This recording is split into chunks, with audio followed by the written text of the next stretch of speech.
قال الله تعالى في سورة النحل يتكلم عن قدرة الله في خلقه بعد بسم الله الرحمن الرحيم. وأوحى ربك إلى النحل أن اتخذي من الجبال بيوتا ومن الشجر ومما يعرشون ثم كلي من كل الثمرات فاسلكي سبل ربك ذللا يخرج من بطونها شراب مختلف ألوانه فيه شفاء للناس إن في ذلك لآية لقوم يتفكرون. صدق الله العظيم. نرى هنا قدرة الله في خلقه. تلك الحشرات المنظمة تعيش في مجتمعات تقسم مهامها بتنظيم في مستويات تنظيمية تربط بينهم علاقات غذائية تعاونية تكاثرية واجتماعية إلى غير ذلك. بعد بسم الله الرحمن الرحيم. أعزائي التلاميذ، أقسام السنة الثانية متوسط، مادة علوم طبيعة والحياة، معكم الأستاذة سعيود. إذا لدينا في المحور الثاني وفي المقطع الثاني تكلمنا عن العلاقات اللي تربط بين الكائنات الحية. درسنا مختلف أنواع العلاقات، منها الحماية، التغذية، التكاثر، التنافس، إلى غير. العلاقات الغذائية اللي تكون افتراس، تطفل وتعايش.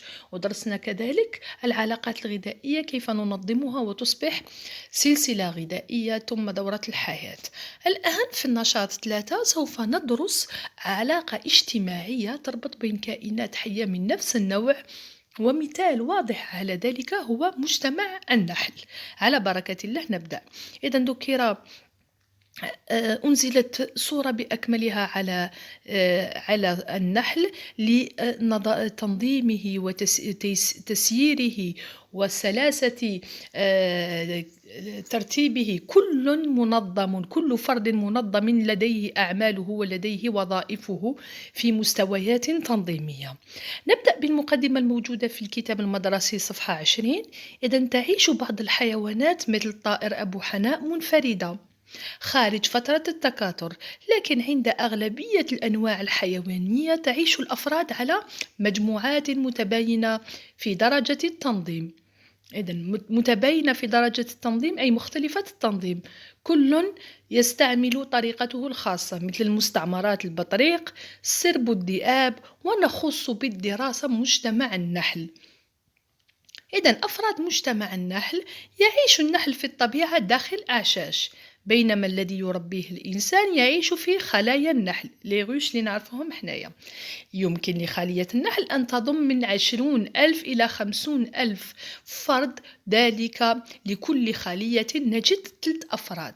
في خلية النحل نجد 3 أفراد، عندنا الملكة، ولدينا الذكور، ولدينا العاملات. الملكة واحدة في الخلية، الذكور من 1000 إلى 1500 ذكر في الخلية، والعاملات توصل حتى 50,000 عاملة في الخلية الواحدة. نبدأ.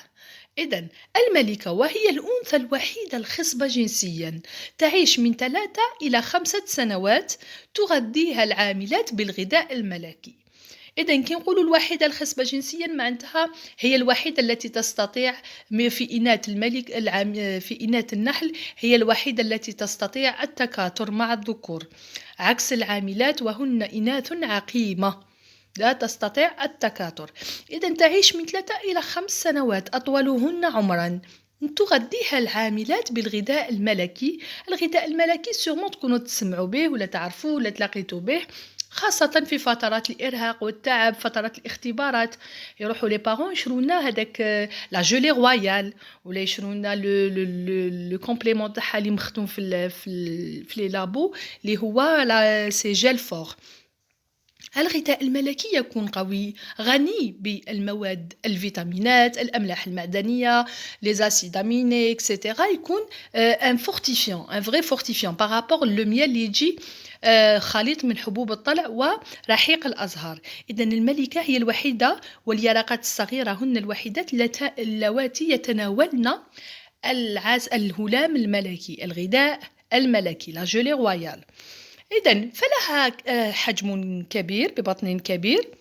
لماذا؟ لأنها تتناول إلا المغذيات حسب غذائها، وإبرة لسع قوية إبرة لزع التي تأتي هنا في مؤخرة البطن، وجناحان طويلان، هي التي تتحكم في الخلية بإفرازات خاصة بهرمونات خاصة تفرزها وتتحكم في كل أفراد تلك الخلية.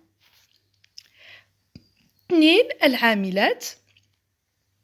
العاملات بحجم صغير وبطن مدبب. لاحظوا معي البطن المدبب مع إبرة لسع في آخره. في آخر البطن نجد إبرة اللسع، لكن إبرة اللسع العاملة هشة معناتها فراجيل، متصلة مباشرة بأمعائها. إذا حاولت أي مرة إذا حاولت أي مرة أن تلسعنا فهي ستموت. لماذا؟ لأن اللسعة العاملة لسعة وخز، إنها توخز، تبقى الشوكة مع الأمعاء في جلد ذلك الكائن الحي الذي لسعته. كي يقولوا لزملائكم التلاميذ في الأقسام: أستاذة، كيفاش النحلة تلسعنا وتموت على بالها بلي رايحة تموت؟ هي كائن حيواني يعمل بغرائزه بفطرته، كأنها بالنسبة لها للجسم تاع الكائن الحي هو هجوم لها، فتحاول أن تموت بشرف avec une dignité. مفهوم؟ إذن فهي تعمل بكل ما هو حيواني، فهو تجمع حيواني. نقول بأنها تبلغ حتى 50,000 فرد في خلية الواحدة. العاملات 50,000 فرد مع تقسيم المهام. دوك نلاحظوا تقسيم المهام. وإنها إناث عقيمة تعيش أيام إلى أشهر على حسب الموسم. إذا كنا في الصيف تعيش من 13 إلى 38 يوم، في فصل الربيع من 30 إلى 60 يوم. أما في الشتاء اللي تخرج في نهاية الخريف تعيش طيلة الشتاء لكي تشرف على الخلية في الموسم القاسي، الموسم اللي ما تكونش فيه هناك غذاء ولا أزهار ولا حبوب الطلع ولا ذكور، حتى الذكور تطرد. ننتقل الآن. لاحظوا معي عندي ملاحظة صغيرة. النحلة العاملة بارابور، راكم تشوفوا تلاحظوا معايا في الصورة، النحلة العاملة بارابور للنحلات الأخرى الملكة والذكور لديها هما حشرات دي زيكزابود، عندهم 6 أطراف. في الأطراف الخلفية الأخيرة كامل عندها سو فورم دو كورباي، سلة تحمل فيها حبوب الطلع، لي غران دو بولين اللي يحكموا في الأوبار ديالها. راكم تلاحظوا الأوبار جسمها مليء بالأوبار، خاصة الجهة الأمامية. إذن الجسم المليء بالأوبار لكي تحمل أكبر عدد من حبوب الطلع، لي غران دو بولين. وش تدير بأطرافها الأمامية؟ تمسح جسمها وتحطهم، تجمعهم في تلك السلة. نزيد لكم معلومة، هي بنشرها لتلك حبوب الطلع تقوم، درسناها ديجا، وتقوم بنقل حبوب الطلع من زهرة إلى أخرى، فتحدث هناك إلقاح للنباتات، لا بولينيزاسيون، التأبير الحشري. داكوغ؟ إلقاح للنباتات. إذن هناك علاقة تعاونية، وهذا ما شفناه في العلاقات، علاقة تعاونية ما بين العاملات والأزهار. الذكور صغيرة الحجم، وبطنها كروي غير مدبب. معناتها في هذوك لي تخي هذوك، يعني مجزأ من عدة أجزاء، شوف سو فورم دان اكورديون. ولا يملك إبرة لسع. من 1000 إلى 1500 من ذكر في الخلية، غير قادرة على جمع مؤونتها. شوفوا ما عندها ولا دور في الحياة النشطة لمجتمع النحل الذكور. دورها الوحيد هو إلقاح الملكة. عند إلقاح الملكة c'est la fécondation, c'est pour la reproduction، البوت تاعها c'est التكاثر. أبارسا تموت الذكور بعد الإلقاح، أو لا يسمح لها بالدخول إلى الخلية بعد خروجها لإلقاح الملكة في طيران الزفاف، بل تغذيها العاملات بالرحيق والطلع، معناتها مطبوخ العسل. تعيش الذكور مدة تتراوح ما بين 21 إلى 32 يوم في الربيع وبداية الصيف والخريف. أما في نهاية الخريف يأتي الموسم القاسي، لا نحتاج إلى ذكور تقتل أو من طرف الحارسات أو ترمى خارج الخلية. لماذا؟ لأنه إذا خلينا احنا موسم قاسي ودور ليست نشطة في الخلية، فسوف تتكاثر فقط، وحنايا رانا في موسم اللي في طول لمدة 4 أشهر إلى غاية الربيع، نطعمها ونغذيها ولا نحتاج إليها. مجتمع حيواني، نعم. بقدرة الإله. ننتقل الآن إلى النقطة الثانية، هي النحل كيف يتواصلون بينهم فيما بينهم. تتواصل أفراد النحل فيما بينها بواسطة إشارات، سي دي سينيو. كاين الإشارات الكيميائية. الإشارات الكيميائية تفرزها الملكة للعاملات والذكور، خاصة للعاملات. لماذا؟ لأنها ترسل بها إفرازات، سي دي سينيو، جور دي هرمون، دي سيكريسيون تفرزها الملكة لمنع العاملات من تربية ملكات جديدة. والعكس صحيح، إذا وصلت الملكة 3 إلى 5 سنوات وحست بأنها هارمت وستموت، تفرز إشارات كيميائية ترسلها الملكة للعاملات، فيقومن بتربية أو تغذية يرقات حديثة بالهلام الملكي باش تكون هناك خروج لملكة جديدة. عندنا نوع من أنواع التواصل، هي رقصة النحلة. شفتوا الشكل الانفيني؟ هذاك هو رقصة النحلة. تستعملها النحلة العاملة الجامعة للمؤونة، تستعملها لكي تذهب هي الأولى تبحث عن مصدر غذائي لتكون فيه هناك أزهار وماء، وتحدد الموقع وتأتي بتلك الرقصة تشرح لزميلاتها الجامعات للمؤونة مكانها وبعدها عن الخلية، جور جي بي اس ديالهم. سي فريمون لو فري تيرم اللي لازم نقولوه. تعطي لهم لا لوكاليزاسيون وبعدها عن الخلية. بتلك الرقصة تذهب كل الجامعات للمؤونة إلى ذلك المصدر. في حال ما كان هناك باغ اكزومبل يقولوا لي أستاذة دي فوا نطيحوا في العسل غير طبيعي مدغول ماشي ناتورال، نحسوا بأنه غير طبيعي ونكونوا دائما ديسو. نقولهم بأنه شوفوا على حسب المصدر اللي نمدوه للنحلة. إذا كان مربي النحل لابيكولتور، إذا كان مربي النحل إنسان متقي وصالح، راح يوفر مصدر نباتي لتلك النحلات، فهي ستتغذى على حبوب الطلع ورحيق الأزهار اللي فيه الفوائد. إذا كان هناك مربي النحل يغش، راح يعطينا عسل مغشوش بتوفير محلول سكري للنحلات، رغم أنه يقولك والله عسل النحل هو صح خرج من البطون، لكنه ليس رحيق ولا حبوب الطلع. مفهوم؟ فهمتوا؟ نروح لتقسيم الغذاء. كيف تقسم العاملة المغذية الغذاء لزميلاتها؟ عندنا العاملات، عندنا اليرقات الحديثة، اليرقات المسنة، لدينا الذكور ولدينا الملكة. تقسم الغذاء بلوتوشي، بالتنبيهات اللمسية بينها. إذن باللمس تعرف بأنه هذه زميلتها حارسة، هادو ذكور، الملكة واليرقات. اليرقات الصغيرة حديثة المنشأ نقول أنها تغذى بالهلام الملكي، والمسنة بعد أيام يبدلوا لها الغذاء، تصبح تتغذى على العسل.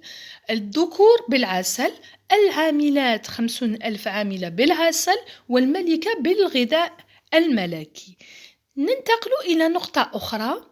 رانا في الآن انتقلنا نورمالمون في الصفحة 21 من الكتاب المدرسي. تلقيح، ما هو كيف يقسم المهام أو دور النحلات في ذلك المجتمع؟ تلقح الملكة في بداية حياتها خلال طيران الزفاف. إذن طيران الزفاف هو خروجها مع الذكور لملء كيس النطاف، وذلك من طرف عدة ذكور. إلى غاية امتلاء كيس النطاف تضع من 2000 إلى 3000 بيضة يوميا في الموسم المناسب، في موسم التكاثر أكيد. إنها إذن لكل العاملات والذكور الموجودين في تلك الخلية. يتمثل دور الذكور في إلقاح أو تلقيح الملكة الجديدة، وليس لهم أي دور في الحياة النشطة لخلية النحل، هذا ما قلت لكم. وهذا إذا حل فصل الخريف طردت أو قضي عليها من طرف العاملات. إذن تضمن العاملات كافة المهام في الخلية، هي المشرفة على كل المهام وتغير نشاطها حسب العمر. هذا الجدول تجدونه في الكتاب المدرسي صفحة 21، لكن أنا جي بريفيري نقلبه باش تقدروا تفهموه.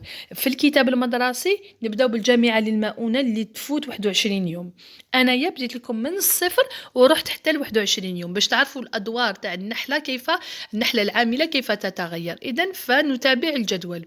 كي تكون المرحلة العمرية للنحلة العاملة من 0 إلى 3 أيام تلعب دور المهوية المنظفة، تهوي المكان وتنظفه.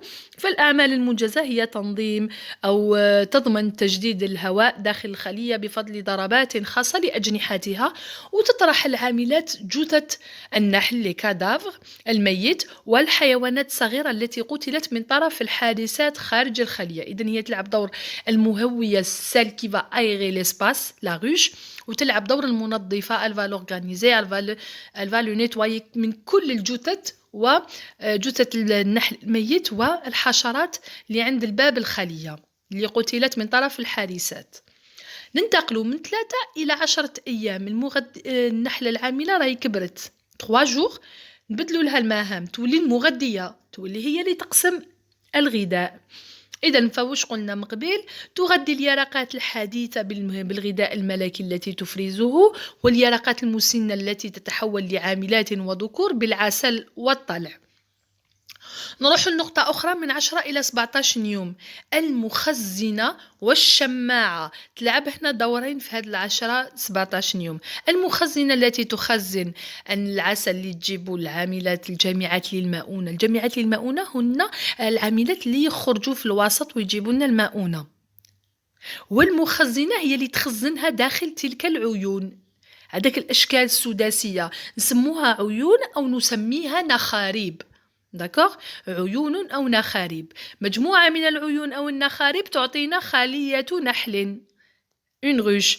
إذن في العيون مقسومة إلى جزئين، جزء نحطو فيه اليرقات لكي تعطينا نحلات جديدة، وجزء نحطو فيه العسل. إذن تخزن النحلة المخزنة العسل التي نقلته العاملات الجامعات للمؤونة في مختلف العيون، ثم نغلقها. بماذا نغلقها؟ بالشمع، لا سيغ دابي. الشمع هي مادة تصنعها النحلة الشماعة اللي تصنع لاسيغ، هي اللي تصنع لاسيغ دابي ناتورال من جسمها. سي دي سيكريسيون، إفرازات تصنعهم عندنا. شوفوا، تصنع إفرازات الشمع وتصنع إفرازات خاصة اللي هي غذاء للملكة واليرقات الحديثة اللي هي لا جولي رويال، الغذاء الملكي. ولديها في لسعتها في مؤخرة البطن عند لسعتها تفرز مادة أخرى، سائل آخر، لذلك ذكر في القرآن سوائلها جد مفيدة. تفرز سائل عند لسعتها، سائل ثالث، وهو الذي يكون شفاء للناس ضد أمراض متعددة، الربو والغيماتيزم اللي رانا نشوفوها إلى غير ذلك. إذن الشماعة تصنع لاسيغ دابي، هي اللي تصنع الخلايا هذوك النخاريب، وهي اللي تغلق تلك العيون والنخاريب المملوءة بالعسل. دوك نوضح لكم، جبت لكم بعض الصور وبعت لكم فيديو آخر فيه بعض الصور المشروحة جيدا. نروح من 17 ل 21 يوم. النحلة كبرت، أصبحت أمام الباب الخلية، أصبحت حارسة في مدخل الخلية، فهي تتصدى للعاملات عند دخول الحشرات التواقة للعسل، كما تطرد النحل الغريب عن الخلية، النحل اللي مشيت على الخلية تاعهم. وكذلك الذكور عادة العائدة من طيران الزفاف، الذكور العائدة من طيران الزفاف قلت لكم لا يسمح لها بالدخول ثانية إلى الخلية. نروح من 21 يوم فما فوق، خلاص النحلة العاملة أصبحت نحلة كما نقولوا حنا ماجور، أصبحت تستطيع الخروج، تسمى بالجامعة للمؤونة. فتطير النحلة الجامعة للمؤونة من زهرة لأخرى لجمع الرحيق والطلع. يخزن الرحيق في حوصلتها وهي معدة العسل، عندها معدة خاصة تسمى بمعدة العسل، وعندها لسانها على شكل أنبوب، il va jouer le rôle d'un aspirateur، يجبد لو نكتار.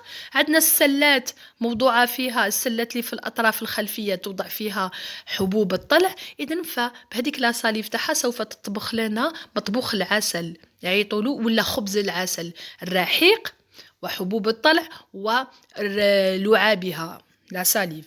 إذن عند عودتها للخلية داخل بعض النخاريب مع الهواء الساخن لخلية النحل يحدث تبخر لكي يصبح العسل أقل سيولة. مفهوم؟ très bien. إذن عندنا هنا اليرقات تتغذى على الغذاء الملكي، هادو يرقات حديثة، سي دي لارف جدد حديثة، elles sont jeunes، تتغذى على الغذاء الملكي. هادو في النخارب. نزيدو نروحو نشوفو العلاقات. ما هي نوع العلاقات اللي تربط بين الأفراد مجتمع النحل؟ هي علاقات متعددة، وأهمها العلاقة التعاونية الاجتماعية، فكل أفراد الخلية يتعاونون للقيام بأعمالهم مع تقسيم لمهام في مستويات تنظيمية. داكوغ. هناك علاقة تكاثرية أكيد بين الذكور والملكة، هناك علاقة تغذية المغذية، هناك حماية للحارسات، هناك زيدو تغذية تكاثر. والأساس هنا هي العلاقة الاجتماعية التعاونية مع تقسيم المهام. داكوغ. تعريف كامل لمجتمع حيواني. إذا أردنا تعريف ما هو مجتمع حيواني، هو تجمع دائم. دائم معناتها ما نقدروش نتخيلوا في مخيلتنا اون غوش خالية فيها إلا الذكور، أو فيها إلا العاملات، أو فيها إلا الملكة. مفهوم؟ إذا إذا قلنا مجتمع حيواني راح نلقاو أفراد تتعاون وتقسم المهام وتعيش من أجل حماية تلك الخلية وتنظيمها. فهو تجمع دائم لأفراد من نفس النوع تربط بينهم علاقات، ويمارسون مهامهم في مستويات تنظيمية، أي توزيع دقيق للمهام للأدوار، مثل مجتمع النحل، مجتمع النمل إلى غير ذلك. تتوقف استمرارية واستقرار. استمرارية سي لا كونتينيتي، تتالي تكمل تعيش، واستقرار سي لا ستابيليتي تاع المجتمع على وجود اتصالات. لازم يكون هناك اتصال بين الأفراد لكي تقسم المهام. très bien. هذا مطلوب في الكتاب المدرسي من التلميذ أن يقوم ببحث، يبحث في المواقع والكتب لكي يتحدث عن الوسائل المستعملة والاحتياطات الواجب اتخاذها في مجال تربية النحل. إذن تعتبر تربية النحل من النشاطات الأكثر ربحاً والأقل جهدا. لماذا؟ لأن يكون عندك باغ اكزومبل مواشي، أنت اللي تشرف على التغذية والتنظيف والحماية. باغ كونتخ إلا كان عندك مجتمع النحل فيه كل أفراده، عندما عليك غير تروح تراقب فقط الأطراد وتولي. إذن الأكثر ربحا والأقل جهدا، حيث يقوم المربي الذي عادة ما يكون مزارع. جينيرالمون المزارعين لي فيرمي هما اللي يكونوا يربوا النحل. لماذا؟ لأنه هما اللي موفرت لهم نباتات ذات الأزهار. يعني قلت عادة وليس دائما، باقتناء صناديق خشبية. لاحظوا معي الصناديق الخشبية، ها هي الصناديق الخشبية لتربية النحل. إذن عادة ما يقوم باقتناء صناديق خشبية يستخدمها النحل كخلية يبني فيها النحل النخاريب الشمعية التي يوضع فيها اليرقات أو البيض، والتي تملأ بالعسل. قلنا جزء منها تملأ بها اليرقات أو البيض، والجزء الآخر تملأ بها العسل.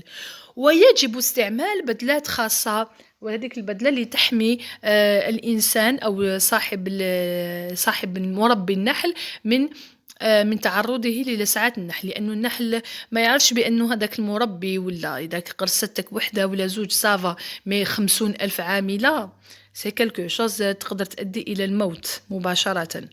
عندنا الاحتياطات. يجب شروط تربية النحل: يجب أن يكون المكان مشمس، ما فيش ضجيج، ولا يحتوي على التلوث، خاصة لأن النحل لا يحتمل التلوث.